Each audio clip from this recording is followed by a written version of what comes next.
आज Doubtnut app download करें। Doubtnut पर अपने सभी गणित, रसायन विज्ञान, भौतिक विज्ञान और जीव विज्ञान के डाउट्स का करो सफाया। बस प्रश्न की फोटो खींचो, एक ही प्रश्न को क्रॉप करो और तुरंत वीडियो सोल्यूशन पाओ। अभी डाउनलोड करें।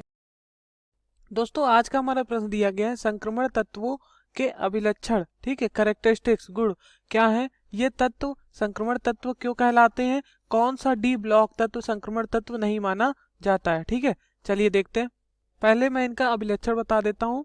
ठीक है, अगर हम इसके पहले अभिलक्षण इलेक्ट्रॉनिक विन्यास की बात करें तो इसमें जो परमाणु होते हैं, मतलब इसमें जो हम इलेक्ट्रॉन भरते हैं वो देखिए किस तरह भरते हैं। परमाणु में वो हम भरते हैं n-1 डी कोष आंशिक रूप में भरा होता है। कैसे भरा होता है? आंशिक रूप में मतलब पूरा नहीं भरा होता है। ठीक, आंशिक मतलब पूरा नहीं, अधूरा। ठीक, और हम आंशिक रूप में भरा होता है। ठीक है, और जो है यहाँ पर बाहरी कोष जो होता है, बाहर वाला कोष, वो n होता है। ठीक है, n का विन्यास ns1 और 2 भरा होता है। ठीक है, ns1 और 2 और ns0 भरा होता है। ठीक है, अब हम इसके ऑक्सीकरण अवस्थाएं की बात करेंगे। इसका जो सामान्य ऑक्सीकरण अवस्था है वो +2 है। ठीक है, और जो स्कैंडियम होता है वो खाली +3 ऑक्सीकरण अवस्था प्रदर्शित करता है। टाइटेनियम हमारा प्रदर्शित करता है 2 3 4। ठीक है, 2 3 4। ठीक, इसी तरह कई हमारे बहुत से 3 शो करते हैं। ठीक है, लेकिन सामान्य क्या है? 2। ठीक, 2 से लेकर हमारा ये 2 से +7 तक प्रदर्शित करता है ऑक्सीकरण संख्या। ठीक है, 2 से +7 तक।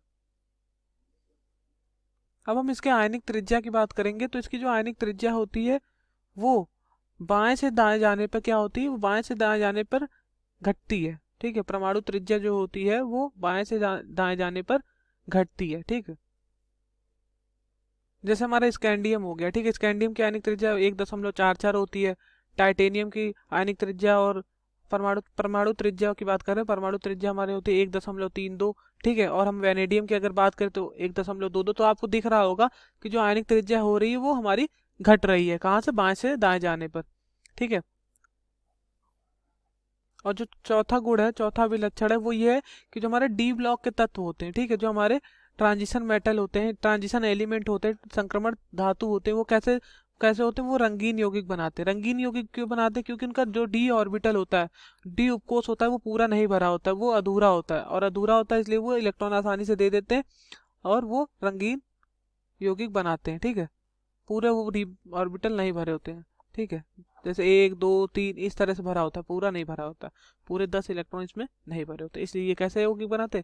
रंगीन यौगिक बनाते। जैसे उदाहरण के लिए Cu2+ किस कलर का होता है? नीले रंग का बनाता है। ठीक, अब हमारा कहा जा रहा है ये तत्व संक्रमण तत्व क्यों कहलाते हैं। ठीक है, चलिए देखते हैं।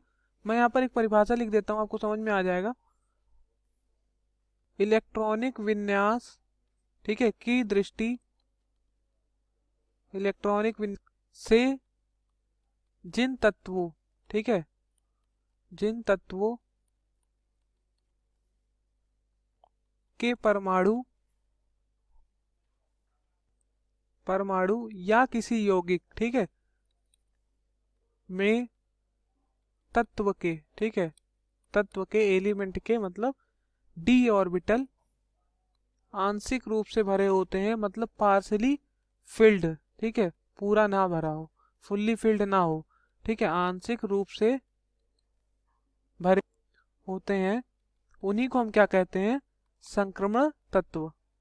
उन्हीं को हम संक्रमण तत्व कहते हैं, संक्रमण तत्व कहलाते हैं। ठीक है, अब हमारा क्या कहा गया है?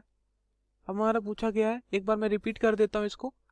इलेक्ट्रॉनिक विन्यास की दृष्टि से जिन तत्वों को, जिन तत्व के परमाणु या किसी यौगिक में तत्व के डी ऑर्बिटल आंशिक रूप से भरे होते हैं वो संक्रमण तत्व कहलाते। अब कहा जा रहा है कौन सा डी ब्लॉक तत्व संक्रमण तत्व नहीं माना जाता। तो मैं यहाँ पर आपको आवर्त सारणी दिखाऊंगा।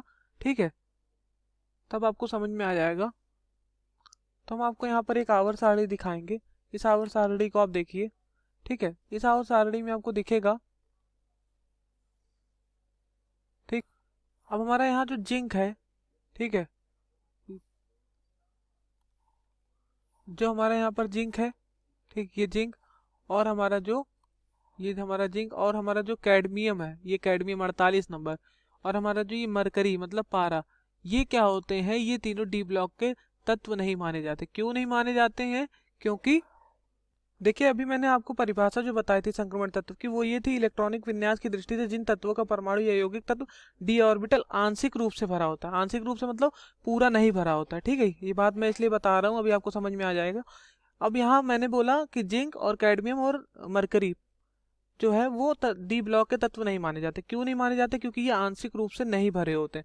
इनका जब हम इलेक्ट्रॉनिक विन्यास लिखेंगे तो देखिए अब हम जिंक का क्या करेंगे, जिंक का इलेक्ट्रॉनिक विन्यास लिखेंगे तो क्या होता है 1s2 2s2 2p6 3s2 3p6 3d10 और 4s2।